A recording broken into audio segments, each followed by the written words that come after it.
Kita semua pernah merasakannya. Saat perjuangan terasa sia-sia, saat langkah kita terasa berat, dan ketika mimpi seakan jauh di depan sana. Ya, kita semua pernah gagal. Tidak ada yang terhindar dari kegagalan. Tapi, tahukah kamu, gagal bukanlah akhir dari segalanya.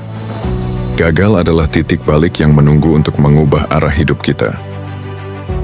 Di video kali ini kita akan berbicara tentang bagaimana cara bangkit setelah kegagalan dan mengubah segala sesuatunya menjadi lebih baik. Karena percayalah, kegagalan bukanlah musuh yang harus kita hindari, melainkan guru yang harus kita pelajari. Sebelum kita membahas bagaimana cara bangkit, mari kita pahami dulu mengapa gagal itu normal. Setiap orang, tanpa terkecuali, pasti pernah gagal. Bahkan orang-orang yang kita anggap sukses pun pernah mengalaminya. Kita sering mendengar tentang tokoh-tokoh besar seperti Thomas Edison, yang mencoba 10.000 kali sebelum akhirnya menemukan bola lampu yang menyala. Atau Michael Jordan, yang dikeluarkan dari tim basket sekolahnya, namun akhirnya menjadi pemain basket legendaris. Setiap kegagalan yang mereka alami bukanlah tanda bahwa mereka tidak mampu, tapi justru bukti bahwa mereka tidak pernah berhenti mencoba. Itulah yang membuat mereka berbeda. Gagal itu adalah bagian dari proses menuju kesuksesan. Setelah kita menyadari bahwa kegagalan itu adalah bagian dari hidup, langkah selanjutnya adalah bagaimana cara kita bangkit.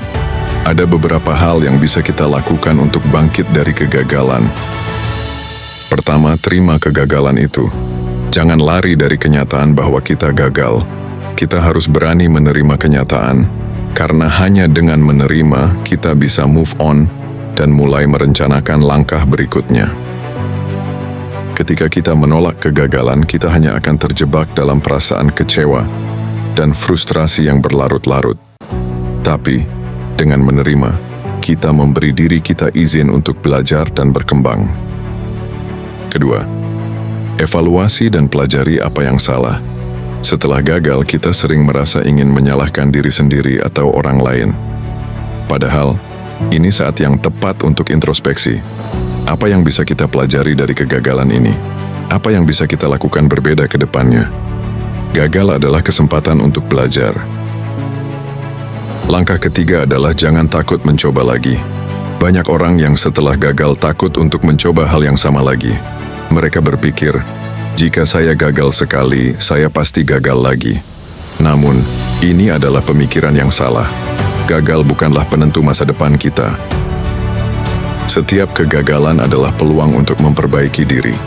Ingat, jika kamu terus maju dan mencoba lagi, kamu akan menjadi lebih kuat, lebih pintar, dan lebih siap menghadapi tantangan yang ada. Keempat, carilah lingkungan yang mendukung. Ketika kita gagal, seringkali kita merasa sendirian.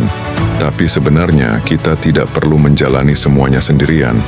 Teman-teman, keluarga, atau bahkan mentor bisa menjadi sumber kekuatan yang besar. Berbagi kegagalan dengan orang lain dan mendapatkan dukungan dari mereka bisa memberi kita perspektif baru dan semangat untuk terus maju. Yang terakhir, bermimpilah besar dan jangan pernah berhenti berusaha. Kegagalan hanya akan menghalangi kita jika kita membiarkannya. Jangan biarkan kegagalan menentukan apa yang bisa atau tidak bisa kita capai. Bermimpilah besar dan teruslah berusaha untuk meraih impian itu. Jangan biarkan kegagalan mengurungmu dalam zona nyaman. Ambil risiko, coba hal baru, dan teruslah berjuang. Karena ketika kamu akhirnya mencapai tujuanmu, kegagalan yang kamu alami sebelumnya akan terasa seperti bagian yang sangat penting dari perjalananmu. Jadi intinya, gagal bukanlah akhir. Gagal adalah kesempatan untuk bangkit lebih kuat, lebih bijaksana, dan lebih siap menghadapi tantangan hidup yang akan datang. Jangan biarkan kegagalan menghentikan langkahmu. Jadikan itu batu loncatan untuk mencapai tujuan yang lebih besar. Ingat, kamu lebih kuat dari kegagalanmu. Jangan pernah berhenti mencoba.